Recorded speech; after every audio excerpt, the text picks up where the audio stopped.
बातमीपत्राच्या सुरुवातीलाच बातमी बीड संदर्भात बीडचं पालकमंत्री पद अजित पवारांकडे जाण्याची शक्यता वर्तवली जाते। धनंजय मुंडेंचा पत्ता कट होणार का हा सवाल आता उपस्थित होतोय। पंकजा मुंडेंनाही पालकमंत्री पदापासून लांब ठेवण्यात येण्याची शक्यता आहे। संतोष देशमुखांच्या हत्येनंतर बीडची राजकीय समीकरणं बदलली आहेत। बीडचे पालकमंत्री पद उपमुख्यमंत्री अजित पवारांकडे सोपवण्यात आल्याची माहिती सूत्रांनी दिली आहे। राज्याचे मंत्री धनंजय मुंडे यांचा पत्ता कट करण्यात आलेला आहे। भाजपा नेत्या आणि राज्याच्या मंत्री पंकजा मुंडे यांना देखील पालकमंत्री पदापासून लांब ठेवण्यात आलेला आहे। संतोष देशमुख हत्या प्रकरण तसंच अंतर्गत रस्सीखेच म्हणून बीडच्या पालकमंत्रीपदी अजित पवार यांची नियुक्ती केली गेली असल्याचं वृत्त समोर आलंय।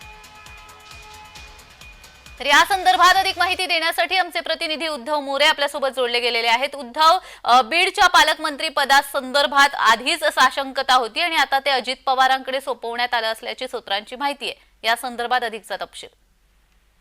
नक्कीच, कारण की संतोष देशमुख प्रकरण जे आहे संपूर्ण राज्य आणि देशामध्ये या सगळ्या प्रकरणामध्ये आवाज उठवला गेला होता आणि या सगळ्या प्रकरणाच्या संदर्भामध्ये एक सातत्याने नाव धनंजय मुंडे यांचे जे आहे ते सत्ताधारी विरोधकांकडून घेतल्यामुळे या जे की अन्न पुरवठा नागरिक मंत्री आहेत धनंजय मुंडे यांना पालकमंत्री पदापासून दूर ठेवण्यात येणार असल्याची शक्यता जी आहे ते वरिष्ठ सूत्रांनी दिलेली आहे।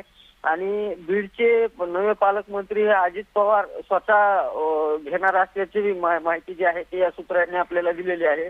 धनंजय मुंडे असतील, पंकजा मुंडे असतील यांना बीडच्या पालकमंत्री पदापासून दूर ठेवण्यासाठी महायुतीमध्ये जे आहे ते हालचाली सुरू असल्याचं देखील सूत्रांनी सांगितलेलं आहे।